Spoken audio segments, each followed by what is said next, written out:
Hello, this episode will be in Spanish, que es la filosofía del sistema, que los niños es lo más importante. Tienes la certeza de que ellos pueden. Falta un poco afuera, creer en ellos, creer en que todo, cualquiera puede ser posible. O sea, todo, pueden lograr todo.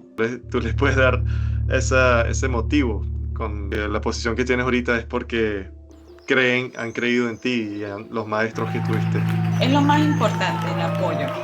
El apoyo tanto de los mismos maestros, el enseñar con amor, ¿no? O sea, uno tiene que ser muy estricto en momentos donde se necesitan, pero sin sobrepasar esa línea, pero también dejarles saber que están haciendo bien las cosas.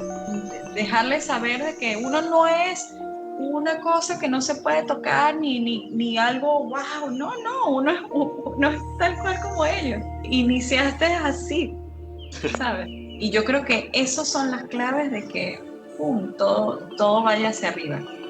Bienvenidos al podcast Salud, Venganza y Armonías. Antes de presentar a mi invitada muy especial, Isabela Rojas, quiero explicar la inspiración detrás del tema y título del podcast. Entonces, Salud, Venganza y Armonías está inspirado por el concepto de deseo mimético de René Girard, un filósofo, que dice que ponemos atención a la gente que es similar a nosotros y reaccionamos o de manera positiva, con comportamientos de empatía, cariño y amistosos, o de manera negativa, con rivalidades o chivos expiatorios. El deseo mimético es propuesto como una fuerza que influye en interacciones y emociones sociales. Bueno, ahora estoy muy orgulloso de estar hablando con Isabela Rojas, violista de la Orquesta Sinfónica de la Simón Bolívar. Y antes de entrar en tu carrera, Isabela, comencemos con una breve explicación de cuál es el rol de la viola en la orquesta. ¿Cómo es diferente a los violines y otros instrumentos? ¿Qué apoya? Okay. Hola, para mí es un placer estar aquí, de verdad que es muy lindo poder hablarles un poco de mi vida y de todo lo que hay detrás del sistema y de lo que hemos vivido y bueno, nada, la viola Genial. para mí es el mejor instrumento de la orquesta, para mí. Es, digamos que ella juega un rol en donde en los instrumentos de cuerda lo vemos así, como que el contrabajo es el abuelo, ¿sí? El abuelo con una voz ronca, con una voz, sí, bastante oscura. El violonchelo es como, tal vez, una tía, pudiera ser,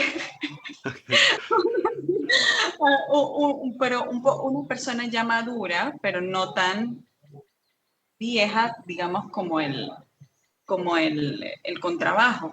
Y la viola es el intermedio, es como la mujer en ese rol. Es un instrumento muy cálido, muy cálido, muy hermoso, tiene un sonido bastante sutil. En cambio, el violín es un instrumento bellísimo, pero es como un niño, ¿sí? Es muy brillante, es súper, sí, agudo y chillón a veces. Entonces, digamos que la viola para mí es como ese intermedio entre lo grave y lo agudo, porque ella puede llegar tanto a esos registros altos como la sutileza de un registro grave. Y, y bueno, para mí la viola es un colchón armónico importantísimo en toda la cuerda. No sé qué harían sin ella, la verdad. Qué bonito, me encantan esas metáforas de el abuelo, el contrabajo, el cello, la tía, la viola, el intermedio, la mujer y el violín, el niño. Bueno, La tía. pero es más o menos como Sí, lo veo yo, sí. qué bueno, qué bueno. Em, bueno, gracias por esa descripción. Y Isabela, aquí tienen tu sitio web, tu Instagram, que la gente puede ir a buscar.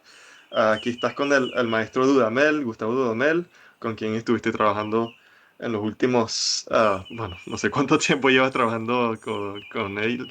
Am, bueno, vamos a hablar de los directores un poquito más tarde. Ok. Y aquí también el cuarteto en el cual estás tocando. Y tuve la oportunidad de hablar también con Carlos hace poco, que Sí, está en el cuarteto. Entonces, a la gente puede ir a seguirte ahí en Instagram.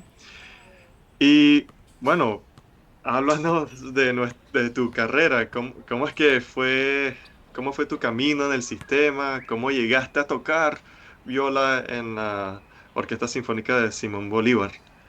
¿Cómo ok. comenzó? Un camino largo. Este, yo recuerdo, bueno, yo soy de Mérida, de la región andina de Venezuela.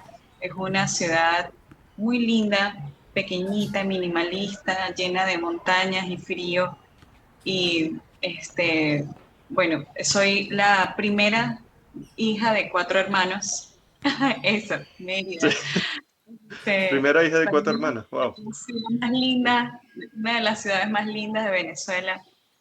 Este, y bueno, mi mamá, pues cuando tenía 10 años, quería que yo hiciera algo.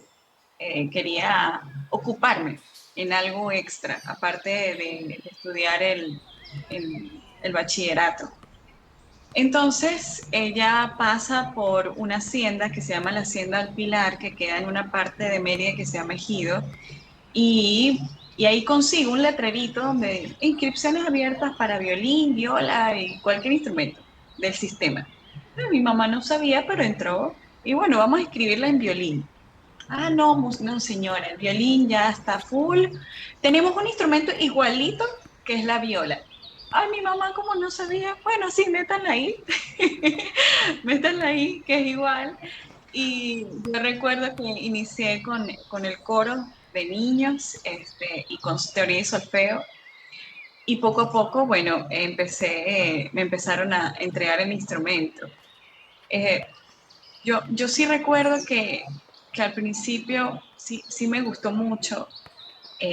Tenía un profesor, mi primer profe, que se llama el profesor Jacinto, que era un muchacho, o sea, joven también, pero yo a los 11 lo veía así como, ¡oh, wow, el profe! Y recuerdo que él me ayudó a iniciar con la viola, fue muy bonito. De allí creo que gracias al apoyo de mis padres, que fue fundamental, eh, yo comencé a los 11 y ya a los 12 años yo estaba haciendo recitales en el núcleo de Mérida. O sea, yo inicié en un núcleo un poco más, sí, un poco más pequeñito, en una zona más pequeñita de Mérida, y mis papás luego me llevaron al núcleo central, el núcleo grande, que es el núcleo en Glorias Patrias. Entonces recuerdo que allí me ve mi profesora, fue mi profesora Pilar, mi profesora Marvic Permar Urbina, que era la maestra de cátedra de violas de Mérida. Y bueno, dice, yo quiero a esa chiquita, voy a darle clases. Y fue fuerte porque la profe era muy exigente. Recuerdo, mi mamá siempre me recuerda un recuerdo así como que yo en la casa estudiando y no podía poner el cuarto dedo redondito y siempre lo ponía así. Y yo, mamá, no puedo, me voy a salir de esto. Entonces, mi mamá ahorita se ríe de eso y me dice, viste, tú que hace unos años no podías poner tu cuarto dedo y mira ahora dónde estás. Y bueno, es muy linda, sí. Y bueno, nada, allí comencé a ver clases con la profe. Mi profesora, hizo una especialización en música de cámara y desde pequeña me guió a ese camino y yo creo que ha sido lo mejor que le he agradecido a ella porque para mí la música de cámara es vital en todos los aspectos. Entonces, Mm. desde pequeñita, prácticamente, sí, he estado como yendo por allí. Este, sí, Qué bueno. y ahí entré a la orquesta regional y bueno, entré haciendo música de cámara con compañeros de mi edad, haciendo, yo recuerdo que llegué a hacer el cuarteto La muerte y la doncella de Schubert como a Ok. los 13 años. Y bueno, no a un nivel, pero yo recuerdo haberlo hecho en un recital con mis compañeros y mi profesora se enfocó en que podíamos lograrlo. Hmm. Entonces, ¿Cómo gracias se a eso, sintió eso? Sí, ¿cómo se sintió eso? increíble. O sea, yo amaba mi cuarteto. Yo amaba mi cuarteto. De hecho, bueno, el primer violín, José Alejandro, un violinista espléndido. Él está ahorita estudiando la licenciatura en Estados Unidos. La segunda violinista está estudiando, ay, yo no recuerdo si es física o química pura, pero en Europa ella siempre fue otro nivel. Ella sí no siguió con la música, pero lo que está haciendo es increíble. Y tuvimos dos chelistas, una sí perdí el contacto, no sé qué estar haciendo porque fue en los inicios, y la otra chelista que fue Anaí, ella está ahorita también en Europa estudiando, entonces, bueno, todos digamos que explotaron su talento más allá. Qué bueno. Y nada, recuerdo que, bueno, ya al pasar de los años, como cuando tenía 15, abrieron las audiciones de las nacionales juveniles, las Ujú. famosas nacionales. De hecho, hice una primera audición cuando en 2013 yo tenía ahí 12 años, pero estaba súper chiquitica y no logré entrar. Yo recuerdo que el- una de las pruebas que me hicieron en la audición fue vibrar. Vibrar, ok. Y, y, y yo no, yo vibraba como guitarra eléctrica, los lados, en vez de Ok. hacer así, porque no sabía. Y el profesor como que tú puedes, vamos, tú puedes. Y yo, bueno, hice lo que pude. Entonces a mí me quedó en la mente como que yo siento que no quedé porque no sabía vibrar. Y apenas llegué, empecé voy a aprender. ¿Cómo es eso? Yo necesito aprender porque yo no puedo, no me puedo volver a pasar esto. Y Ujú. estaba chiquita. Y luego en 2017 hicieron unas audiciones, ya estaba un poco más grande, tenía 15 y logré entrar. Y bueno, las nacionales es una oportunidad especial para todos los niños en cualquier rincón del país. Porque, bueno, a veces tú te encuentras talentos en lugares donde tú dices, o sea, qué increíble. Yo hace poco, aquí, sí, en toda Venezuela, Sí. yo hace poco tuve la oportunidad y el privilegio, porque para mí eso fue un privilegio de ser jurado de las audiciones de las nacionales infantiles y juveniles hace poco. Ah, ok. Y fue mi primera vez como jurado. Y me ¿Cómo fue tocó eso? el occidental. Fue Occidental. muy, muy especial. A mí me marcó muchísimo. Bueno, para mí fueron audiciones para las juveniles. Las juveniles eran niños de entre 13, 14 a 19 años, ya un rango un poco más juvenil, adolescente. Es un poco difícil a esa edad, pero fue muy genial. Conocí chicos con mucho talento que uno dice, ahora es que quedan generaciones. O sea, y para mí lo mejor fue conocer a los niños, que eran de 8 9 años hasta los 13 12 13. Increíble. O sea, tú los veías, te prestaban atención y era así como te veían como algo, wow. Y las preguntas que te hacían, yo recuerdo que yo a todos o sea, los hacía sentir como tranquilos. Imagínense que esto no es una audición, están en su casa y le estamos dando un taller, ¿sí? Siéntense porque cuando uno está nervioso, uno no saca Su mejor, vamos a decir. su mejor versión. A veces es difícil y me ha pasado. Yo me he preparado a audiciones y cuando llego me pongo nerviosa y no di mi 100%, pero eso no quiere decir que no lo tengas. Entonces, por eso, muchachos, vamos, tranquilos. Entonces, bueno, era muy lindo y al final, cuando terminábamos, sobraba un poquito de tiempo y le hacía ronda de preguntas. Ajá, ahora pregúntame cosas. ¿Qué quieren saber? Y yo, bueno, me preguntarán cosas de música, ¿no? Profe, ¿y cuántos hijos quieres tener tú? O sea, era todo. La vida.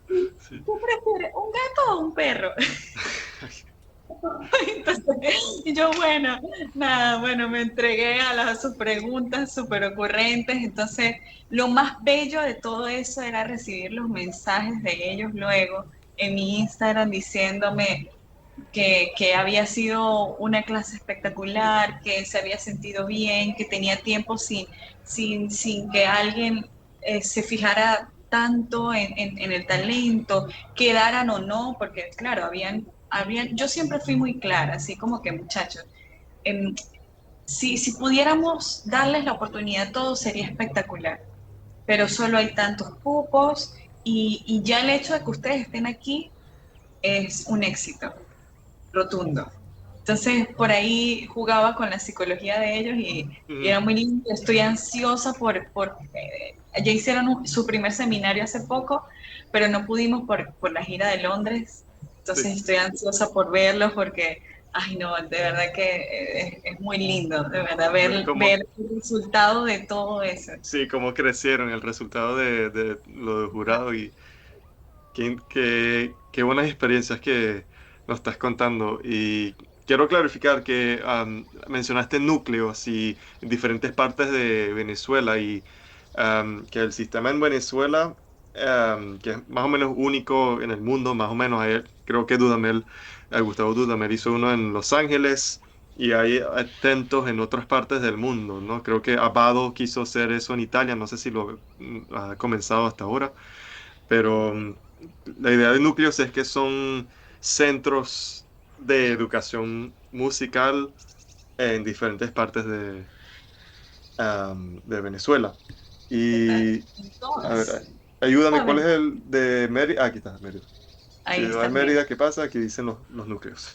Mira, o sea, en un solo estado hay como 10, 9, 10 núcleos. Es una Sí, locura, o hasta wow. más. Sí, lo que hizo el maestro fue un, no sé, otro país completo. Sí, que hay como, oí, bueno, eso puede ser hace una entrevista suya del maestro Abreu hace 10 años o algo así, que había como 300.000 niños, o no sé si son niños, pero y adultos también en el sistema. Ahí mencionaste en tu historia, tu experiencia con tu cuarteto cuando eras pequeña. ¿Conoces a algunos que han ido a diferentes carreras, y has perdido contacto con otros? Pero ahí es como una representación de la cantidad de gente que está en el sistema. Seguro que conoces mucha gente en el sistema a través de tu educación ahí. Y ahora Eh, son millones, ahora son porque millones. los Vale. 300.000 pasaron. O sea, y los que están aquí, más todos los que se han ido, que están alrededor del mundo también viviendo su éxito. Y todo gracias a la, sí, a la educación que comenzó aquí. Ujú. Eh, es muy bonito, de verdad. Sí. Y es increíble porque una de las cosas que el sistema enseña, según lo que gente como Carlos, Vilma y el maestro Abreu, y seguro tú mencionas, es la disciplina. Y en tu ejemplo de la primera audiencia que hiciste, que querías aprender el vibrato, para ti, ¿cómo surgió ese motivo para aprender a tocar el viola? ¿De dónde viene ese motivo? ¿Puedes explicarlo o no sabes? Yo creo que, no sé, tal vez es lo que la vida tenía preparado para mí. Eh, Era un talento que mi mamá logró ver, fue muy sabia y dio con y Dios, sí, dio con el talento justo. Y tal vez sí, no sé cómo explicarlo. No, Y, perfecto, está bien. Sí, sí. sí, Genial. así, tal cual. Sí, sí. Genial. Bueno, entonces, acabas de mencionar que estuviste en una gira en Londres ahorita.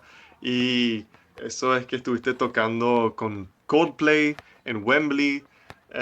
Y tuve la oportunidad de ir a escucharte en el cuarteto y también con la Simón Bolívar en Royal Festival Hall y en el Bolívar Hall. Em, entonces, ¿cómo fue esa experiencia de estar tocando? Vamos a comenzar con Wembley y Coldplay, que te veo ahí en videos bailando también al lado de Chris Martin tocando, Viva la vida. ¿Cómo fue esa experiencia? Eh, bueno, cuando a nosotros nos mencionan, eh, se escucha un rumor que vamos a tocar con Coldplay, pero si será verdad, yo no creo, o sea, de verdad.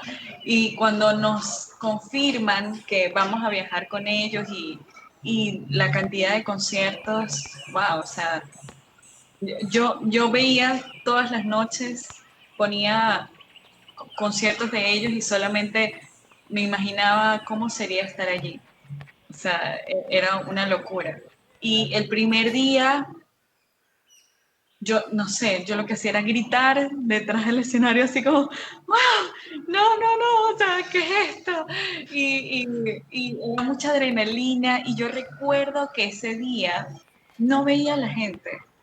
O sea, mis ojos veían era solo luces y recuerdo que había un foco de luz que pegaba directamente a nosotros y yo sentía que me estaba pegando directamente a mí como si yo fuese literal el centro de atención en ese concierto y lo que hacía era disfrutarlo. Fue una locura ese primer Wow. día. Y recuerdo que yo llegué a la habitación, no pude dormir, no dormí, ¿A qué hora te porque acostaste? tenía Tanta demasiado. emoción. Sí, sí, adrenalina, de todo. Y yo creo que a todos nos pasó. A todos nos pasó que no, no, era una locura.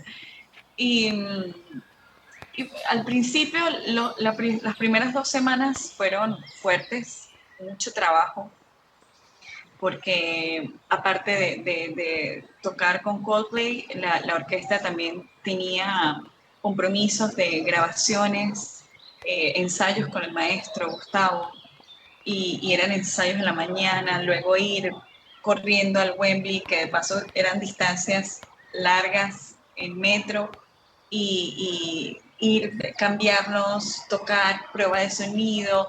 Claro, los primeros días era fuerte porque o sea, eran nuestras primeras veces tocando, entonces tenían que ser las mejores pruebas, a ver cómo iba a funcionar todo y ya luego, al pasar de los días, ya era un poco más relax. Vale, vale. Pero al principio fue muy fuerte, pero al final valió mucho la pena. Yo aún tengo un poco de depresión post Coldplay porque sí, o sea, lo que vivimos allí fue, creo que lo llegué como a concientizar ya después que llegué aquí, como que, wow, o sea, ¿qué fue todo esto? Sí, Increíble. y ¿Y, muy y, bello. y cómo fue la preparación? Ahí mencionaste que en los primeros días, especialmente el primer día, era muy intenso, además de tener que grabar otras músicas o la misma música, no sé, seguramente era diferente. Enfoquemos un momento sobre la preparación del concierto de Coldplay. Del Coldplay. Recuerdo, nosotros hicimos unas lecturas aquí en Caracas de las obras. No, no eran complicadas porque normalmente, digamos que la música era para apoyar ya todo lo que ellos hacen al Chris Martin cantando y eso. Entonces, nosotros éramos como su colchón armónico. En otras sí teníamos más ritmos, como Viva la Vida. Entonces, era más Ujú. o menos una lectura general. Ya el día que llegamos en la tarde, descansamos, al día siguiente nos tuvimos que parar súper temprano a ir a grabar. Ok.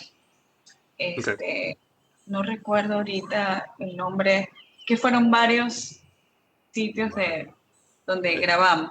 Abbey Road, oí que ustedes fueron a Abbey Road. No, no fueron. sí, pero no fue Coldplay, Ok. fue otro estudio,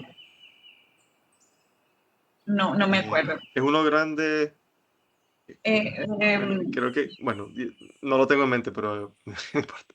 Ahí Lo vemos. cierto es que fuimos allí. Y de hecho allí han grabado grandes orquestas, música de películas y todo. O sea, es un gran estudio. Y recuerdo llegar temprano, estaba el equipo de sonido de, de Coldplay, bueno, él quien se encargó también de hacer los arreglos y él fue quien estuvo detrás, bueno, manejando todo el tema de la grabación, de todo y nos tomó, sí, como desde las 10:30 de la mañana, como hasta las 2, 3 de la tarde más o menos, grabar el, el set. ¿Cuántas piezas? Fueron como 4 o 5, más o menos, que Ok. grabamos. 5 o 6. De No Coldplay. exacto, pero sí, sí. Y luego terminamos esa jornada. De hecho, no recuerdo. No, fue solo un día para eso.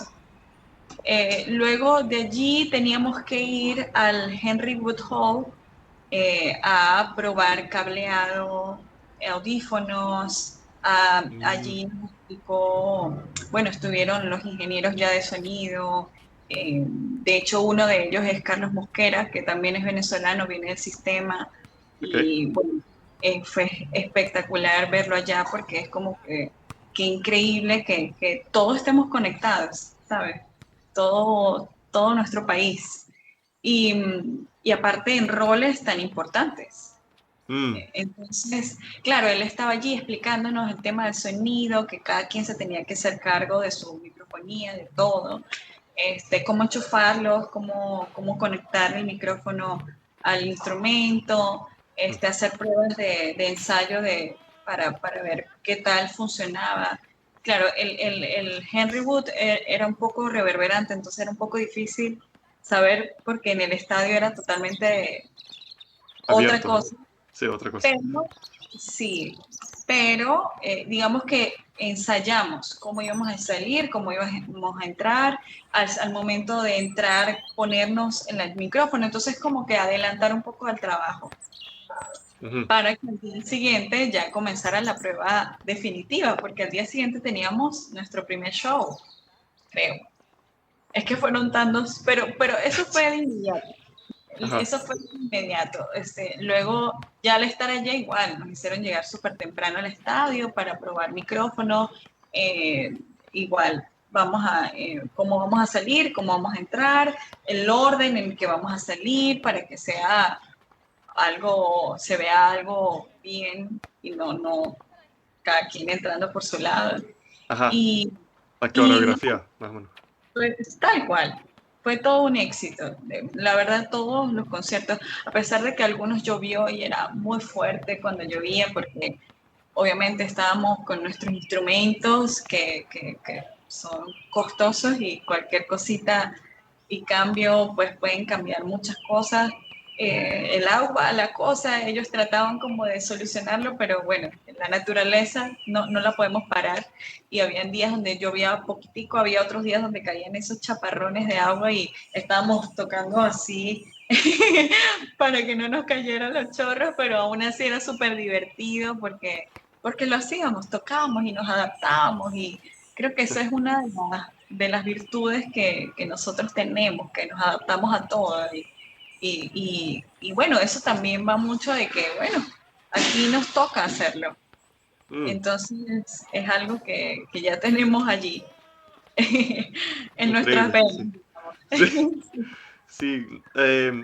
Bueno, eso ha sido seguramente unas semanas muy intensas ahí, como lo mencionas, de una sala a la otra, preparando la parte técnica, especialmente que una sala como Wembley no es como una sala de música clásica normal, donde no sé si tienes muchos casos en donde has tocado conciertos con micrófonos, pero ahí es necesario porque la sala del Wembley, el estadio es tan grande que necesitas la amplificación del sonido. Y no solo eso, la reverberancia.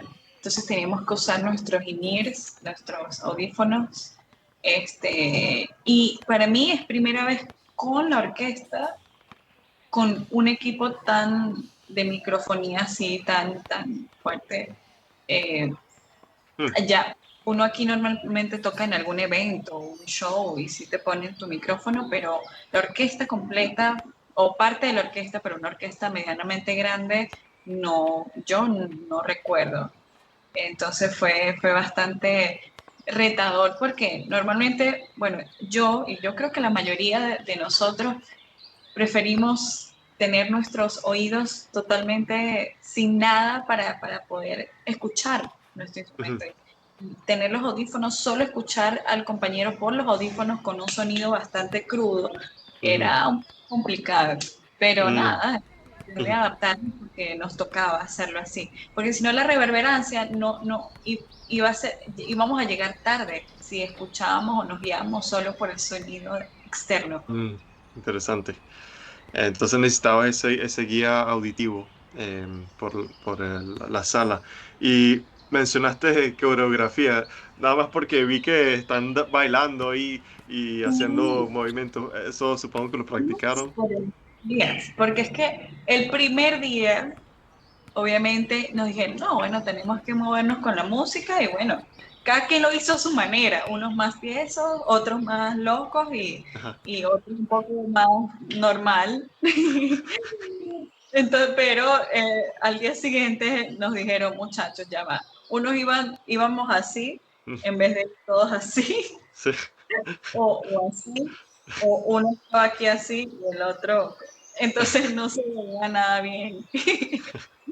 Entonces nos llamaron temprano y que ¿qué vamos a hacer? Los vamos a ver, vamos a movernos todos de un lado a otro, vamos a subir los instrumentos, vamos a brincar en este lado, ¿cómo nos vamos a mover? Y ya luego, ya, listo, ya lo Ya. agarramos y lo logramos. Pero el primer día fue muy, muy cómodo.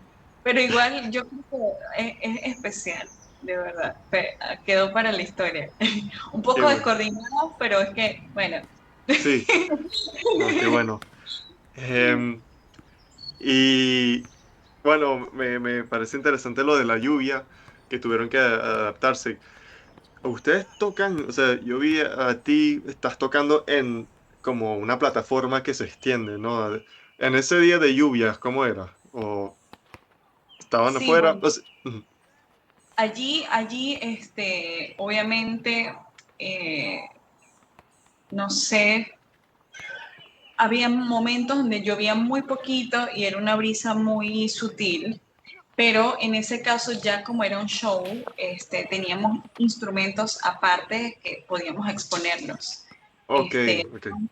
Igual nosotros afinábamos todo de acuerdo a cómo iba, pero no podíamos exponer los instrumentos ya de orquesta como tal, porque si llovía en ese momento, digamos que teníamos que igual hacer el show. Entonces, Ujú, fue como una alternativa que se buscó para esos días donde marcaba, mira, hoy va a llover, vamos a usar estos instrumentos sí, que podemos ponernos a esas situaciones de sí. riesgo, digámoslo. Porque la vez que nos encontramos después del concierto del cuarteto, mencionaste que tu viola es uno súper importante con la madera, que tiene una calidad especial. No sé si puedes mencionar un poco sobre eso, porque si eso estuviera bajo lluvia no, no hubiera sido bueno. Mi viola es una viola de la orquesta que nos asigna. Espero en algún momento tener mi propio instrumento de esa calidad. Es una Alexandra Pedota, es una luthier italiana espléndida. Este, bueno, es mi bebé. O sea, desde que la orquesta me la asignó, que fue llegando yo entré a la orquesta teniendo 16 años. A los meses cumplí los 17. Y recuerdo que yo tenía una violita de núcleo sencilla y quien me invitó en ese momento, que era un miembro de la orquesta de la Bolívar de la generación pasada, me dice, tranquila, que aquí te vamos a dar una viola. Y yo me vine de Mérida con solo estuche y arco. Ok, estuche y arco. Alejandra Sí. Pedota, exacto, sí, ella, espléndida. Y yo me vine con solo mi estuche y mi arco y cuando llegué a Caracas, aún no siendo miembro, sino invitada, pero invitada para audicionar, ya para ser miembro, me entregan la viola. Y yo recuerdo que, bueno, al principio, como tenía tanto tiempo sin usarse, esa viola era de una miembro de la orquesta anterior, este, pues había que hacerle arreglos en luthier. Y yo siempre busco en mi instrumento ese sonido cálido, gordo y que proyecte. Entonces fue lo primero que yo le dije al luthier, ábrela y haz lo que tengas que hacer. O sea, le hicieron un calibraje, cambié el alma, el puente, todo eh, para mejor. Claro, digamos que eso es un trabajo de cosas externas, nada de cambios físicos, porque digamos que en ese aspecto uno cuida mucho la identidad del luthier. Pero hay cositas que sí se pueden ir mejorando porque con el tiempo se abren los instrumentos o ya el puente se vence, entonces son cosas que hay que hacerlas. Y poco a poco pues le he ido invirtiendo. Imagínate, ya son 7 años con ella y cada vez pues a veces le da por, bueno, se pone un poco como rara, entonces ahí yo de una vez la llevo al médico. Tal cual como tener una mascota, un gato, tú medio Sí, ves qué pasa, nah, toma, lo más rápido. resuelve. Sí, Sí, claro. pero sí, ella, bueno, para mí es muy importante y la cuido mucho, así no sea propia mía sí, como tal, es la viola que me asignaron y la debo cuidar como si fuese mía. Ujú. Entonces, también eso es como que un agradecimiento a que me están dando un instrumento de tanta calidad. Lo mínimo que puedo hacer es tenerlo en el más alto nivel. Y Cuidarlo gracias a y Dios sí. tenemos buenos luthieres aún aquí en Venezuela, muy buenos luthieres. Sí. Qué bueno. Em, Sí. entonces mencionaste que tocando en Wembley tenías la luz que estaba en el primer día, no sé cómo eran los otros días, pero aquí quiero saber cómo es, cuáles son las diferencias entre tocando en un público tan grande o a un público clásico o otras salas que has tocado, que vi que tocaste en la Scala de Milán, otras grandes salas. ¿Cuáles son las diferencias ahí? Comenzando con la de Wembley. Wembley, ok. Bueno, allí digamos que era un poco más, eh, no digamos que relajado, porque igual teníamos que hacer un trabajo de alto nivel, pero el público era un público más variado, ¿sí? En donde teníamos que entretener, mostrar carisma es muy distinto, ¿sí? Allí también uno saca un poco de ese lado bochinchero que uno tiene, eh, sí, latino, digámoslo Ajá. así. Este, y, y sí, sí hay mucha diferencia. Yo, por ejemplo, suelo ser muy seria a la hora de tocar un instrumento, música clásica. Me sumerjo mucho en lo que estoy tocando. Trato sí, de tratar de expresar todo lo que estoy tocando al público. Entonces, para Ujú. mí hasta físicamente, gesto, todo es importante. Entonces, sí, es muy distinto porque, bueno, no iba a estar en el Wembley tocando así, sino siempre sonriente, todo está chévere. Y Ajá. al momento de tocar en la orquesta música clásica, sí es un poco más sobrio sí, el momento. Aunque hay momentos donde uno se ríe o tiene expresiones un poco más sutiles, risa, dependiendo de lo que estás tocando, pero bueno, hay obras tristes, hay obras que reflejan carácter y ahí cambia mucho todo.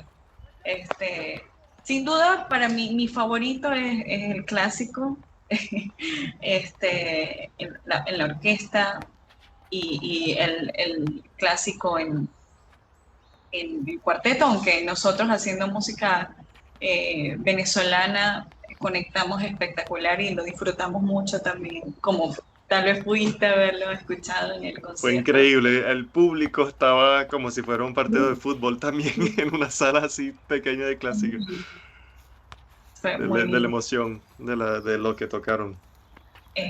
Aquí sí quisiera mencionar que en enero de este año tuvimos una gira por Europa. Yo creo que una de las más importantes que ha tenido la orquesta y las más grandes desde que yo entré, que fue una gira por 7 ciudades de Europa, iniciando con París, luego Londres, que, y ese primer concierto en París, en la Filarmonía de París, fue increíble.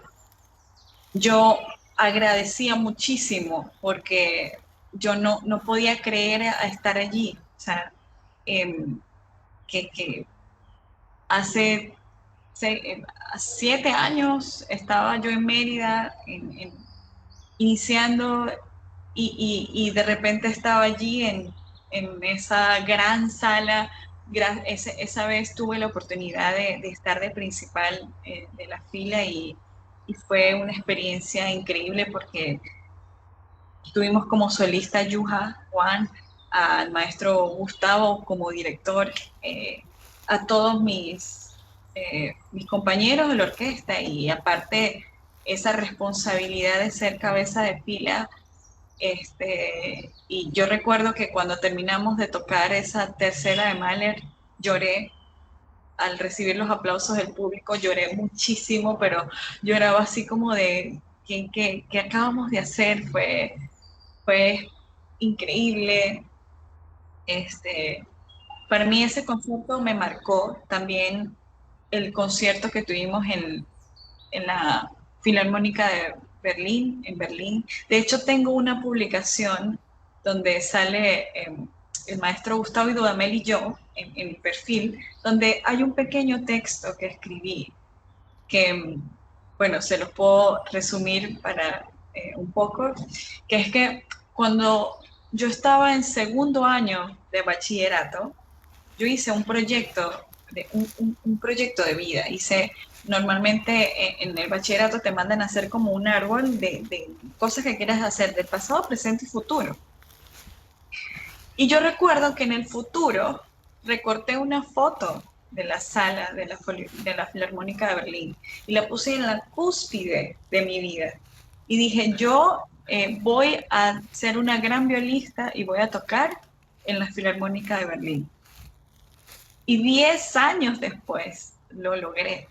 O sea, eso yo misma me marqué ese momento y ese día yo recuerdo que no, o sea, fue increíble yo, o sea, estar sentada en un puesto donde han estado sentados mis grandes ídolos musicales, violistas, grandes violistas, eh, que aún los sigo viendo como grandes y mi ejemplo a llegar a llegar hasta allí, fue increíble, increíble y era así como agradecer como todo, cómo la vida te regala eso.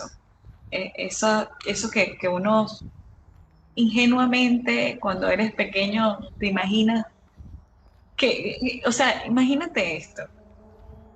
Yo con mi familia, nosotros venimos de una familia muy humilde, pero muy rica en amor y en apoyos y, y yo creo que en ese momento ni me creía yo, bueno, yo quisiera tocar en la Filarmónica de Berlín, pero ¿cómo voy a llegar? No sé, porque no sé.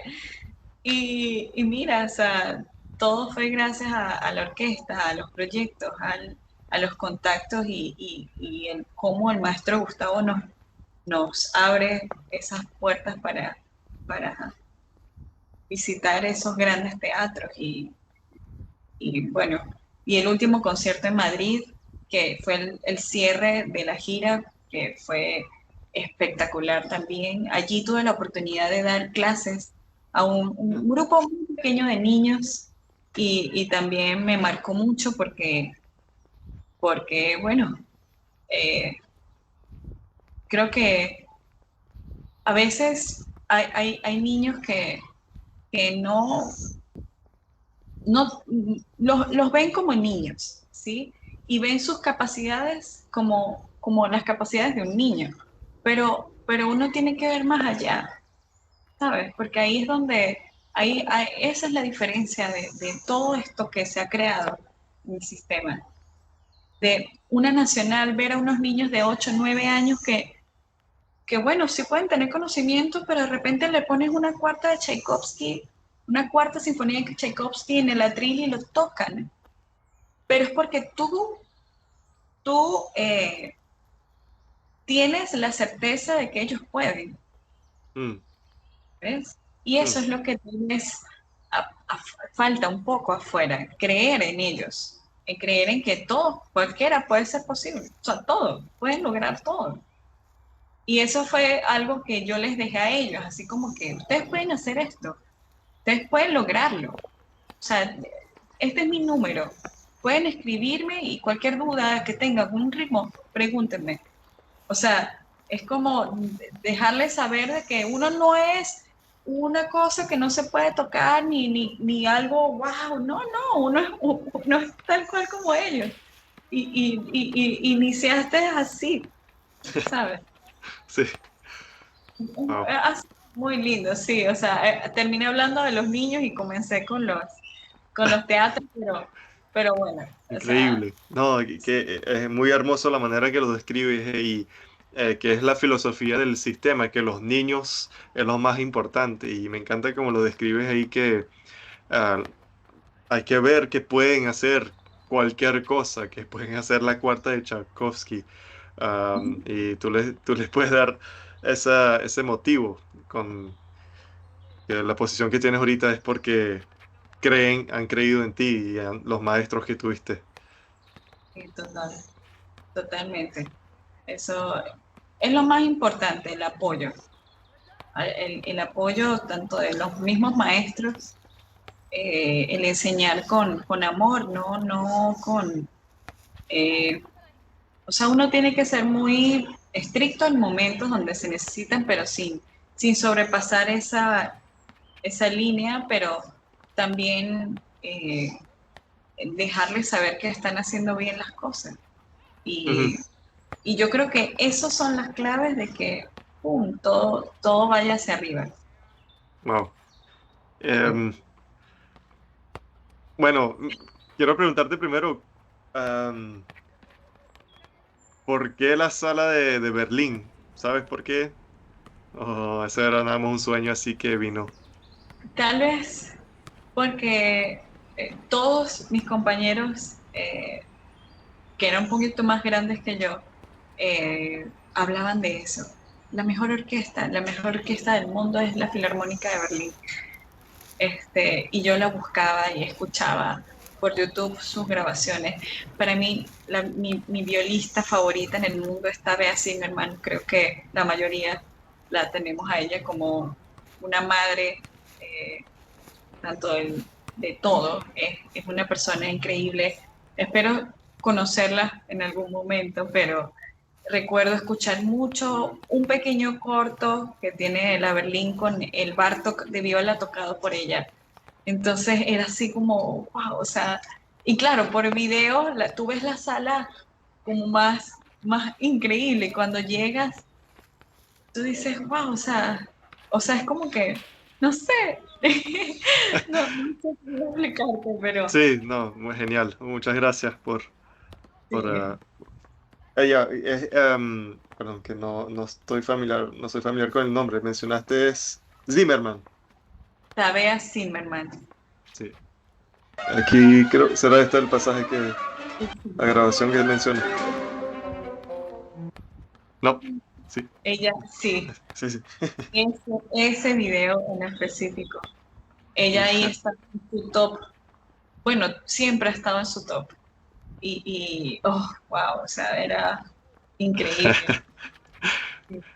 Y, y me puedes contar qué era de esa del concierto cuando tocaron Mahler en París. ¿Qué era cómo puedes describir la experiencia de haber tocado eso y que mencionaste que al final de esa sinfonía de Mahler sentiste una energía muy potente? ¿Cómo puedes describir eso? Em, bueno, el último movimiento, sí, es... la tercera de Mahler se divide en varias partes, como que lo que me dicen los animales del bosque, lo que me dicen los humanos, lo que me dice el amor, lo que me dicen los ángeles, algo así. Y la última es lo que me dice el amor. ¿Sí? El último movimiento habla del amor, de estar enamorado, de la pasión, de todo. Y creo que era el movimiento donde la orquesta movía más energía. O sea, yo allí llegué a conectar, creo que todos llegamos a un estado de conexión increíble, tanto de concentración como de sentir lo que estábamos tocando. Y, y o sea, las frases, la sutileza, el sentir eso que Mahler quería, habían partes donde no, o sea, era muy apasionado. Entonces se me paraban los pelos, me daban grima, luego como que volvía otra vez y entonces volvíamos otra vez como a subir, o sea, era una cosa impresionante. Entonces había como una carga de muchas cosas dentro que Ujú. no sé cómo ya como que sacarlo. Entonces terminamos. Ok, el maestro Gustavo recuerdo que se quedó unos segundos así como también como, wow, o sea, ¿qué acaba de pasar? Y cuando alza la cara y el público empieza a aplaudir y él nos levanta, ahí, yo es que ni siquiera fue algo que yo lo hice así porque quería llorar, no es que lloré porque dejé fluir todo aquello que estaba sintiendo mientras tocaba. Este, Wow, Eh, increíble. fue, fue una locura. Eh, para Mahler es mi compositor favorito. Eh, Porque llega ¿por qué? para, para mí, bueno, todos los compositores son increíbles, pero para mí Mahler a mí me ha hecho vivir momentos hasta ahora. Capaz más adelante viva otros con otros compositores, pero hasta ahora Mahler ha sido para mí un compositor muy especial, que me ha marcado momentos en momentos clave en mi vida profesional como violista. Mm. Por ejemplo, cuando inicié la Nacional, en el segundo seminario de la Nacional, tocamos la primera de Mahler y recuerdo estar de principal. Entonces, esa fue mi primera sinfonía de Mahler, estando en un rol eh, importante. Luego recuerdo entrar a la orquesta, hicimos segunda de Mahler, que es una sinfonía enorme, gigante. Luego la quinta de Mahler, que es divino, esa sinfonía maravillosa. De hecho, la hemos hecho varias veces con distintos directores y cada uno tiene su marca, su forma de interpretar las cosas y es espectacular. Luego la tercera de Mahler, que la hicimos una vez aquí en Caracas y cuando el maestro Gustavo dijo la vamos a llevar de gira, fue espléndido porque amé esa sinfonía, amé, es divina también. este, la Sexta Sinfonía también. Y antes de comenzar la pregira, hicimos la Novena Sinfonía de Mahler, que da un poco de miedo porque la orquesta, la orquesta la había tocado una sola vez hace años. Yo no ni siquiera estaba en la orquesta. La tocó solo una vez. Y era, digamos que una sinfonía nueva para nosotros. Y allí tuve la oportunidad también ahorita nos estamos rotando, hay varios compañeros, nos estamos rotando con el puesto de principal porque aún estamos en esa búsqueda de a ver quiénes nos podemos postular, pero en ese momento, en la rotación, tuve la oportunidad de estar de cabeza en ese Mahler. Y es una sinfonía maravillosa. O sea, fue prácticamente la última sinfonía que escribió Mahler completa. Eh, tiene mucha tela por cortar, como dicen. O sea, demasiados temas. El principio es como una persona enamorada, ese primer movimiento. Y es una sinfonía que tiene muchos solos de viola. Tiene solos pequeños, pero tiene muchos. Tiene tres que sí son más expuestos y 3 o 4 más por allí que son pequeñas intervenciones, pero igual son solos. Y mi preparación para lograr eso fue todas las mañanas. Bueno, esta es mi apartamentico, mi casita. Me sentaba en mi silla frente al espejo y me visualizaba estar sentada en la sala y interpretaba los solos y me veía en el espejo.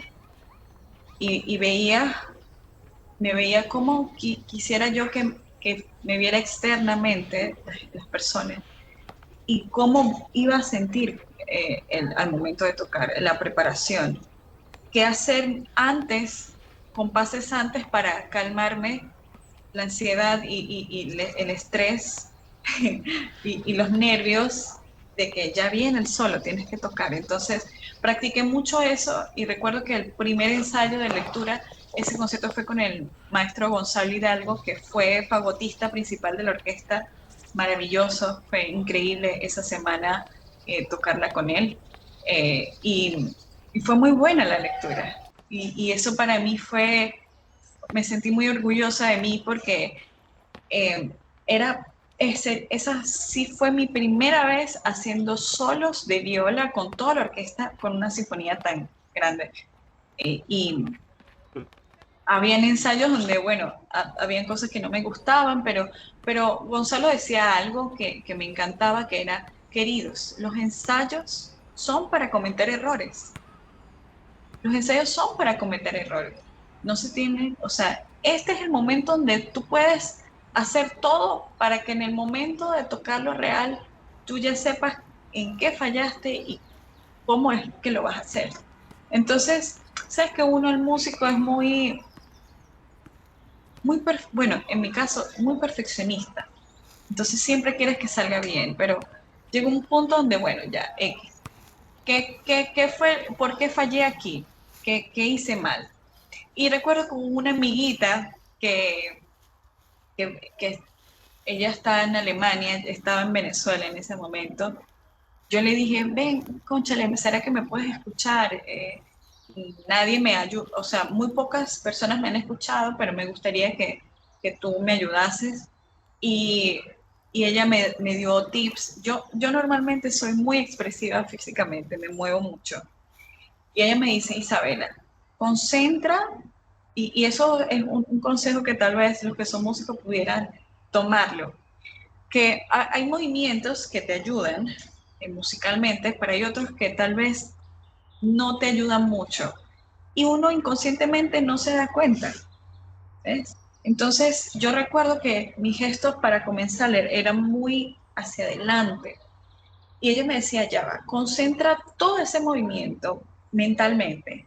Siente como que si te estás moviendo en tu mente, pero toda esa ese gesto físico, enfócalo en tu sonido. Ujú, Y wow, o sea, eso cambió todo, proyecté más el que cada nota cuando toca es como si estuvieses tocando un piano. O sea, el piano no suena tan, sino tan. O sea, es ujú, un bloque. ujú. Entonces, yo recuerdo que eso me lo dijo ella como 2 días antes de tocar.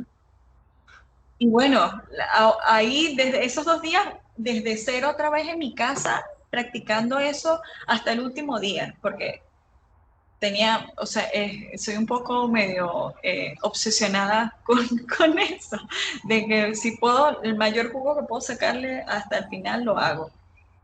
Y el concierto fue maravilloso. Hay un solo que era del segundo movimiento o el tercero.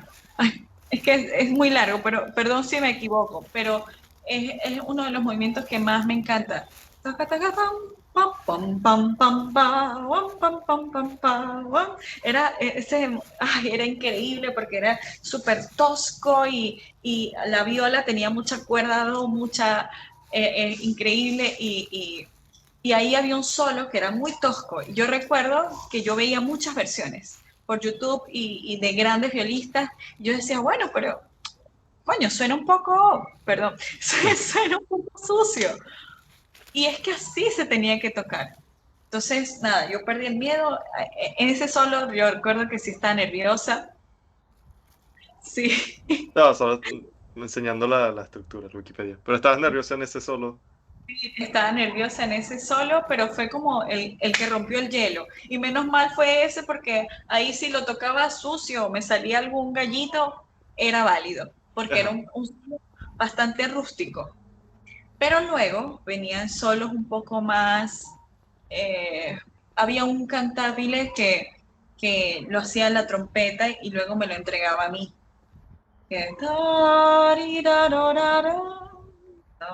Entonces, ahí sí yo tenía que prepararme a lo que venía tocando la trompeta y ahí, wow, como que entrar en ese sonido. Y pues, salió muy bello, muy bello. Yo estoy esperando aún el video de ese concierto porque quiero publicarlo. Yo sé que me salió bellísimo, o sea, fue muy especial porque es como que creo que esa es una de las razones por las cuales la mayoría de los grandes músicos son exitosos, que es no tocar las notas simplemente porque están escritas, sino ver más allá, ¿sabes? Como que, ¿qué quiero transmitir aquí? ¿Qué sentía él? Y sentirlo en tus venas, en tu todo. Mm, Y el último, que era el último movimiento de esa sinfonía, a mí me marcó mucho porque era ya Mahler resignado, aceptando que se iba a morir, porque por su enfermedad, por todo. Entonces es un movimiento muy fuerte que tú sientes como que alguien está descansando, pero a la vez es tristeza. Y el solo venía de una parte muy sutil de los violines, un pianísimo, luego los contrabajos haciendo un trémolo, y ahí entraba la viola con una melodía muy, muy, sí, como un llanto, como una súplica. Entonces, cambiar totalmente el chip para lograr eso. Para mí fue un éxito y yo me siento muy orgullosa de haber logrado encontrar. Por eso te digo que Mahler para mí, o sea, en mi vida profesional me ha ayudado mucho a crecer porque me ha puesto en roles difíciles y muy retadores, mm, ¿sabes? sí. Y bueno, Wow. Increíble, es, Isabela.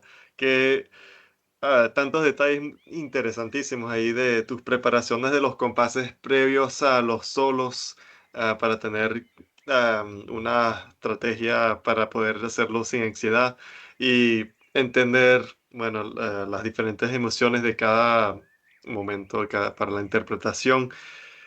Y esa cosa como de ser un poquito más cerebral y menos corporal en la interpretación que te ayudó, según el consejo de tu amiga. Sí, Y bueno, se puede ir en mucho más detalles ahí. Que me encantaría ir en tu pasión para la música de cámara y cómo eso es diferente a la música de orquesta.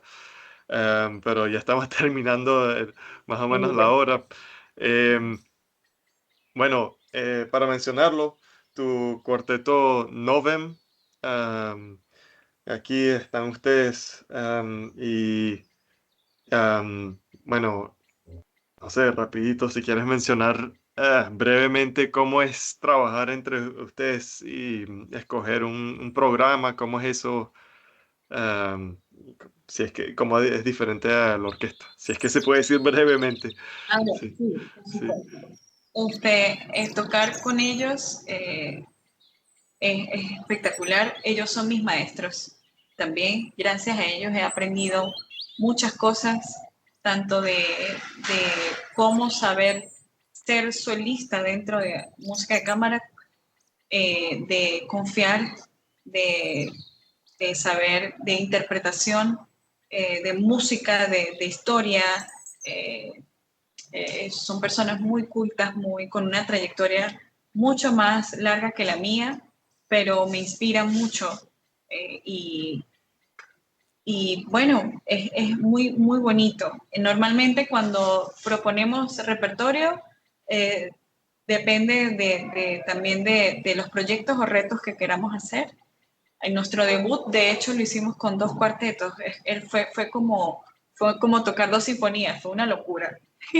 Tocamos el cuarteto número uno de Tchaikovsky y el cuarteto número 7 de Beethoven, este, más obras como el Lamsam de Webern y el Adagio y Fuga de, de Mozart. No,